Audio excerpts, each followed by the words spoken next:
Apple's Wise AI Play, Trifolds, Perplexity's new computer, and Claude times 2. This is MacVoices. MacVoices is supported by Squarespace. Get online, build your site, promote your brand, and get paid all in one place at squarespace.com/MacVoices. Use the offer code MacVoices for 10% off your first website or domain purchase. Today's MacVoices is supported by HelloFresh. Visit hellofresh.com/MacVoices10FM and get 10 free meals. If there's one article that we discussed tonight that everybody should go and read if you haven't already read it, it's this one. This is a post on a Simco by Horace Dediu that talks about whether Apple's moves in AI are some of the most brilliant in corporate history, where they have not spent the money that others have spent chasing each other, and that for a mere $1 billion, give or take, they can buy into the model that fits them best, and they can change the model that fits them best. Or if somebody gets something better and more powerful, they can jump over to that. I'm not going to try to go through this. You may have heard other places comment on this in detail. It is absolutely well worth the read. And also, a little bit self-servingly, it's something we've talked about on this panel before, that has Apple been smart in setting this out as opposed to, chasing everything. And I don't know if any of you read this or have any thoughts on that from our perspective, since we've been discussing it a number of times. We've had a lot of discussions on this panel over the years regarding Apple and their approach to AI. I think they're doing it the right way. I think that the whole artificial intelligence thing is a little bit, I'm going to say it's a little bit overblown. It's a great tool. I think it's still trying to find itself, if you will. And I think Apple's been, they've been stupid like a fox. They're sitting there letting the things kind of shake out. And I'm sure they're doing their own development and research in the background. They're just not presenting much, and they're not spending the billions of dollars to develop it. They're going to let the other big players do it. So I think Apple's taking the right approach to this. And Mark was saying he's been making the point for months, and I think we've all been making the point for months. The iPhone was supposed to not sell real well. The most recent iPhone was not supposed to sell well because, oh my God, Apple Intelligence wasn't working. And yet nobody could point to a phone or a device that anyone was buying because it had a particular AI or LLM built in better than any other. So I don't know. It's interesting the way that everybody looks at it. Jeff.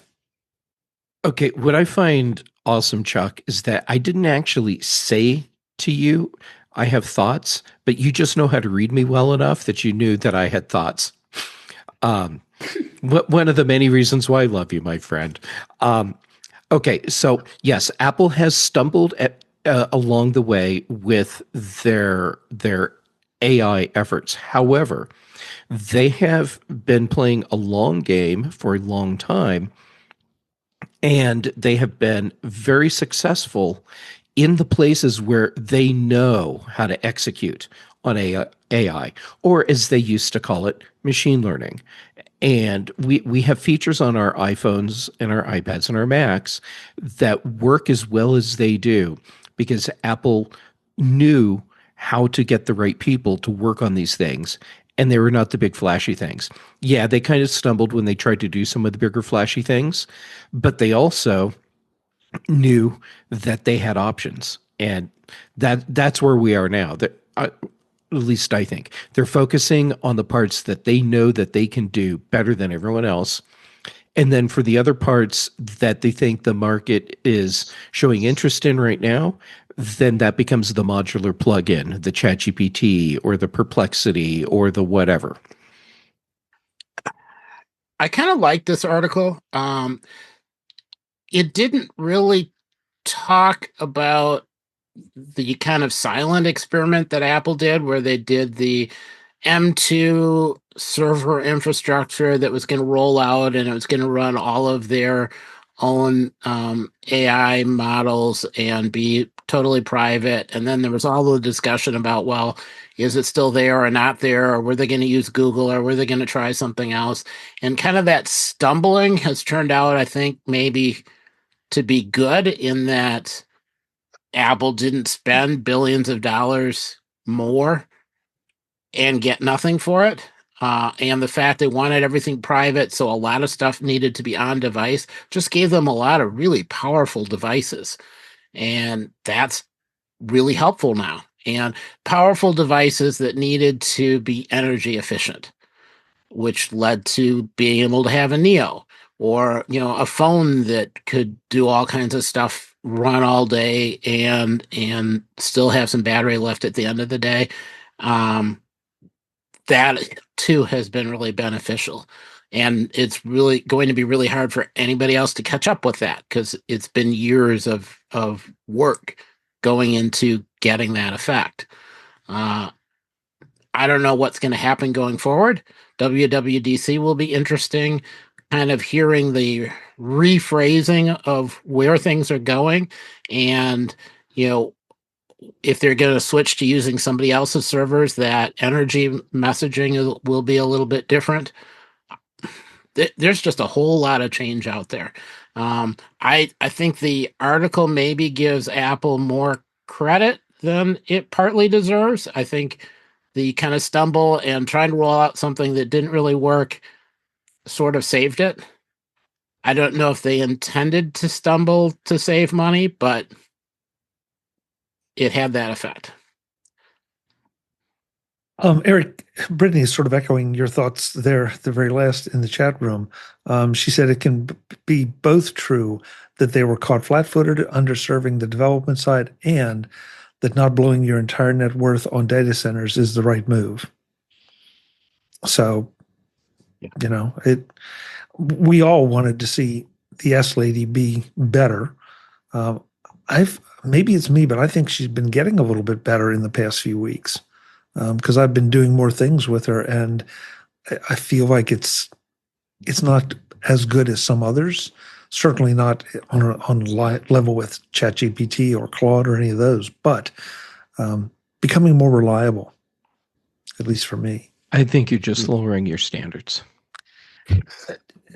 Jeff, you know what? I know you're picking on me, but I'm really not. Because there were places that she would not behave herself for me, and now she is, and consistently misbehaving, and now consistently behaving.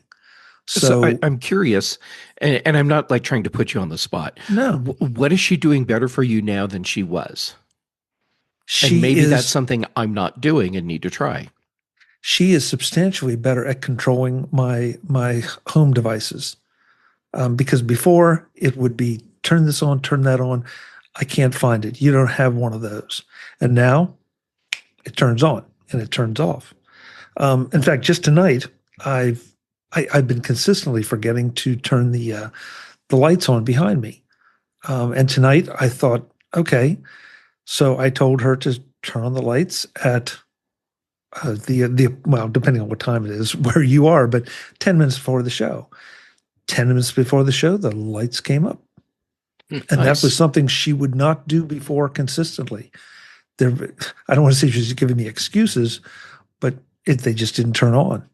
And I'd ask it, and then it didn't. It basically said there's nothing there. Now, that's one example, Jeff, of the kind of things that I'm finding better. Some of the actual queries about maybe what's the score of a certain game, or I don't know how many seasons a particular TV show had or something like that. Still a little flaky. But on some of the home controls, yeah, really, really good. Better than the A-Lady, because the A-Lady has suddenly gotten testy with me. They're all testy with me. All right, now you've given me something that I want to try, which is to ask the S lady, how will I phrase it?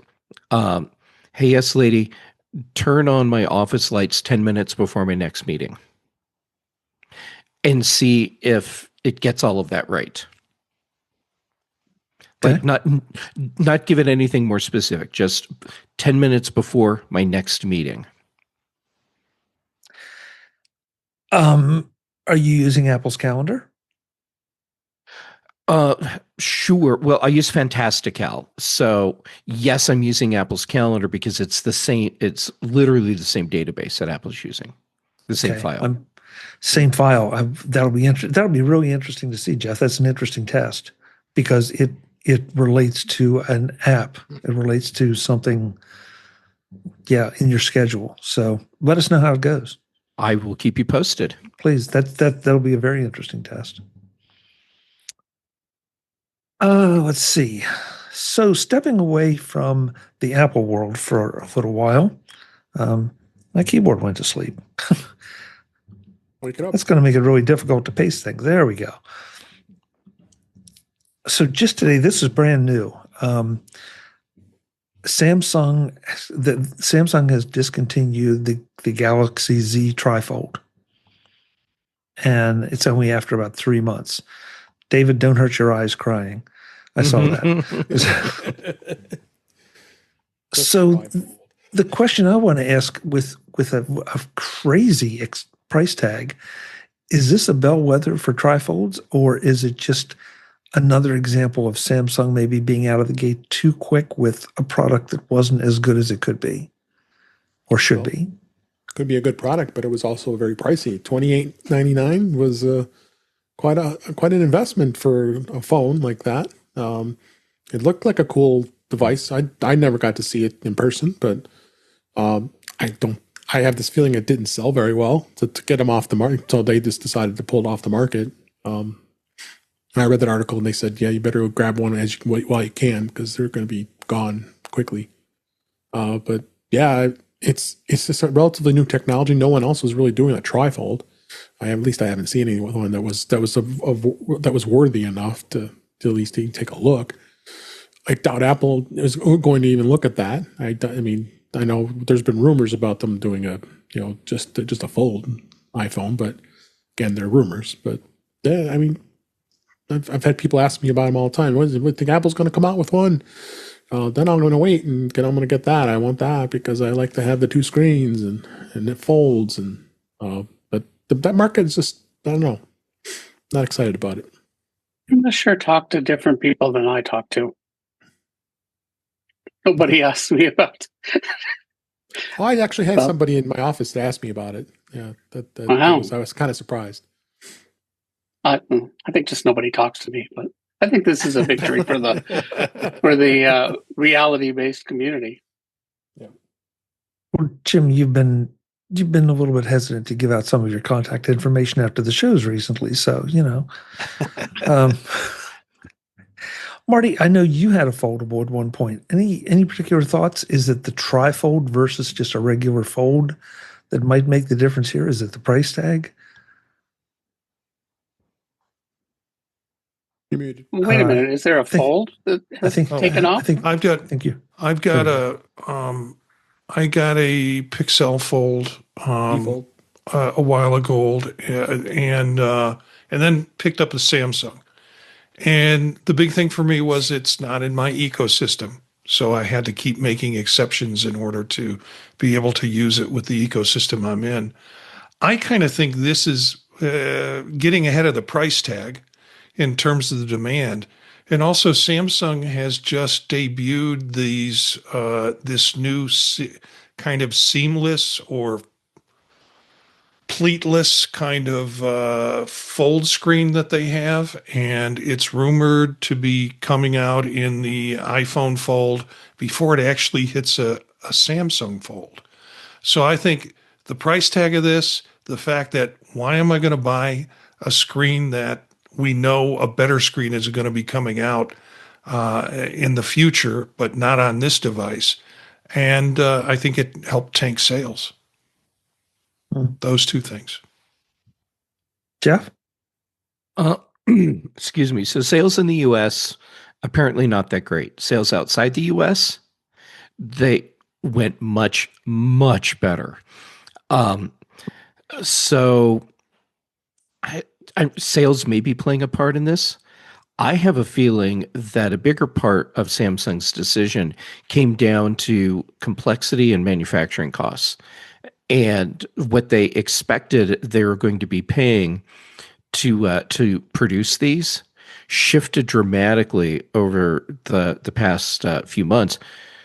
And they looked at it and they're like, we're actually going to lose money every time we sell these. So let's just stop now and cut it off before it becomes a financial joke for us. I agree. Strictly price-driven web or manufacturing costs? I don't think it was, when they put it out into production, it was durable enough. I think they're having some problems with it, and cut your losses now. Okay. I think that's why Apple hasn't jumped in yet, because they're normally kind of like to be a little innovative, but I think they're interesting what came out of CES and the not necessarily the consumer products, but the displays. You were there, I was not. I just heard that some people were saying that maybe some of the new foldable displays that they're showing on the engineering side might be getting better. So maybe that's why Apple might be considering it, but it might not be ready for prime time yet. You've seen them and I haven't. So, well, web, yeah, I saw some, but what I couldn't see, and unless you have access to the right equipment, I can't see a foldable that's been folded 2 years worth of time, or a year's worth of time, or 6 months worth of time. So yeah, that what they were showing was gorgeous. And, were they holding up for the 3, 4, 5 days of CES, press events and show floor? Yeah. But, how are they going to be in 6 months? That's kind of, and that's where the little bit of anecdotal evidence I've garnered from seeing other people's phones in the wild and occasionally being that guy and stopping them and asking about them, there's a crease there. Yeah. And so, I guess that's why I remain just a bit skeptical. And even when Apple brings it out, I will remain a bit skeptical until I see somebody, use it for a while and see how well it holds up. And I know the arguments about, after a while you just overlook the fold, sort of like you overlook the crack in your windshield. But not for that much money, no. Assuming it's going to be that much money. This MacVoices is supported by Squarespace. So you think building a video-focused website is complicated? Multiple platforms, embedding issues, bandwidth concerns, design headaches? It can feel like more trouble than it's worth, but it doesn't have to be. Squarespace makes creating a video-centric site surprisingly simple. Whether you're showcasing a podcast, hosting interviews, building a course, or highlighting your latest projects, Squarespace has the tools built right in. You can embed videos from platforms like YouTube or Vimeo with just a few clicks, or host your own content directly using Squarespace Video Studio and member areas. That means you can create a polished, professional experience for your audience, no patchwork solutions required. And of course, everything looks great out of the box. Squarespace's award-winning templates are designed to make your video content shine on any device, automatically adapting for desktop, tablet, and mobile. Plus, with built-in SEO tools, analytics, and social integrations, your videos don't just sit there, they get discovered. So if you've been putting off building a video-focused website because it seemed too complicated, Squarespace removes the barriers and lets you focus on what you do best, creating great content. Go to squarespace.com/MacVoices for a free trial, and when you're ready to launch, use the offer code MacVoices to save 10% off your first purchase of a website or domain. Squarespace. Make your video content the star. Thanks to Squarespace for supporting MacVoices. Today's MacVoices is supported by HelloFresh. Do you ever feel like you're stuck in a dinner rut, making the same 5 meals over and over? That's where HelloFresh changes things. Nothing hits home like home cooking, and HelloFresh makes it easy to do more of it, with recipes that feel good and taste delicious night after night. The real standout for me is the variety. With over 100 recipes to choose from each week, you're not just picking dinner, you're exploring new flavors, cuisines, and ideas without the hassle of planning it all yourself. One night you might go for a comfort classic, the next night something Mediterranean, or maybe a high-protein option if you're trying to stay on track. HelloFresh offers more than 35 high-protein recipes each week, along with Mediterranean and GLP-1 friendly meals, so there's truly something for everyone at the table. And the quality backs it up. Sustainably sourced seafood, 100% antibiotic and hormone-free chicken, and fresh seasonal produce like apples, pears, and asparagus. They've even expanded their seafood offerings. Now 3 times as many options with no upcharge. And added premium choices like grass-fed steak ribeyes when you want to elevate dinner a bit. Because when dinner tastes this good, nothing hits home like home cooking. I've enjoyed HelloFresh, and you should too. Go to HelloFresh.com/MacVoices10FM and get 10 free meals plus a free Zwilling knife, a $145 value, on your 3rd box. Offer valid while supplies last, free meals applied as a discount on your first box, new subscribers only, and varies by plan. Thanks to HelloFresh for supporting MacVoices. Perplexity has a new computer. It's a Mac Mini running an AI OS. I love this idea. And OpenClaw was sort of doing it a little bit differently than Perplexity, but I love the idea of taking a machine and making it just taking somebody else's machine, putting your OS on it or your application as a dedicated device. It's sure to save a lot of manufacturing investment. And makes me wonder, I haven't bought a Mac Mini to do this with yet, but anybody else tempted again by this to see what it can do? And are you tempted by the idea? It's interesting, but from what I understand, you can't do this yourself. You have to buy the package, the hardware with Perplexity stuff on it from Perplexity. Is that bad? No, but it totally ends the whole, hey, let's spin one up and try it out ourselves thing, because now you have to wait. Well, it's still just a waiting list to get these. And so, yeah, now you have to wait for one, buy it, and then you can play with it, as opposed to what people are doing, like with OpenClaw, where they're taking a computer they already have and throwing OpenClaw on it and setting up all of their stuff that way. But Jeff, doesn't this creates a monetization option? Sure. That OpenClaw doesn't have. Well, and it makes it approachable to people outside of the neckbeard circles. Okay, if anyone has a problem with that, I apologize. My email is chuck@emailmehere.com. Thank you. But yeah, this takes the idea of OpenClaw, or hey, I want to have my own way of managing how an AI system deals with my data, and it makes it more approachable because you don't have to install it yourself. You don't need to know command line stuff to make this work. You're not having to figure out what a Docker is or anything. It's just, okay, here's your box. Giddy up. I go back, months, a year, give or take, when some of us were downloading and running, and some of you may still be, running AI models locally. As LM Studio. Yes, thank you. I couldn't think of it, Jeff. And so, could you do it? Yes. Was it terribly difficult? No. Was it easy? No. And now somebody's putting it in a box for you. And so I feel like, to your point, and I'm not going to go there because I don't want any more email than you just created for me, Jeff. Thank you. Sure thing. I feel like it makes it approachable to someone. Yeah, it's not going to be quite as easy, and maybe easy from the financial standpoint, but it sure is probably going to make it easier from just the experimentation standpoint. So I really like the idea. I'm anxious to see what Perplexity does with it. This is sort of a public service announcement, but it's of a positive nature. That Anthropic is doubling Claude's usage limits over the next 2 weeks for off-peak use.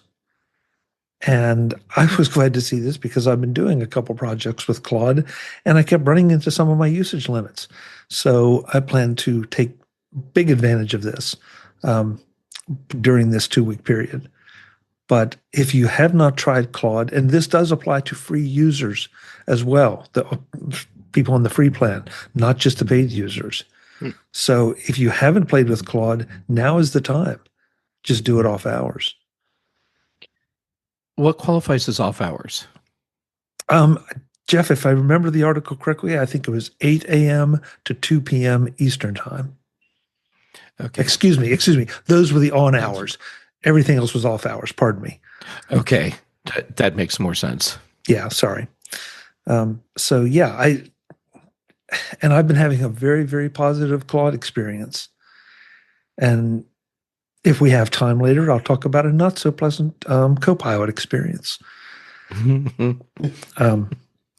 And it's a serious one because it lied to me that it told me it could do something. It couldn't do something it had just done 30 seconds ago, and then refused to be able to do what it told me it could do at all. And I went over to in both Claude and ChatGPT, and they said, "Oh yeah, boom, done." So we'll get into that later. But yeah, so if you haven't signed up for Claude, really take advantage of that. Sort of along the lines, though, everybody seems to be getting into their own little worlds, creating their own little services now. WordPress debuts a private workspace that runs in your browser, but it's not open to the public internet. It's just for you. Okay. That's super cool. Yeah. So it's a longer term test environment? It seems, from what I read, Eric, and the way I understand it, it's not just a test environment of a website, but it's more of a personal workspace for you to do things in. Yeah, don't think of it as a test environment, really. The personal private workspace area is, I think, a better description. I mean, what they're envisioning here is you have I'm sorry, Chuck, I just jumped in. Go for it. No, go, Jeff. You have a completely private environment where you can be writing things, tracking things, all the information that you want to manage yourself, and you want it just local. And that's what you're doing with this. But if you're, say, writing up a bunch of articles, maybe you're building a KB database that's going to be managed through WordPress. Okay, I could see doing it completely locally like this, because they do have a process to move it out to public facing. So take a look at it, see if it's something that you might be interested in playing with. But it feels like everybody's creating, if not their own little AIs, their own little workspaces, their own environments. They're just taking completely different approaches to it for different projects or capabilities. I like it. Visit MacVoices.com for show notes and to connect with Chuck on social media. Get involved in our Facebook group or like our Facebook page, and get more out of your Apple tech with MacVoices Magazine, free on Flipboard and on the web. And if you find value in it all, consider supporting us through either our Patreon campaign at patreon.com/MacVoices, or by making a one-time donation via the PayPal link on our front page and in the show notes of each episode. You will join these fine people who help bring you MacVoices.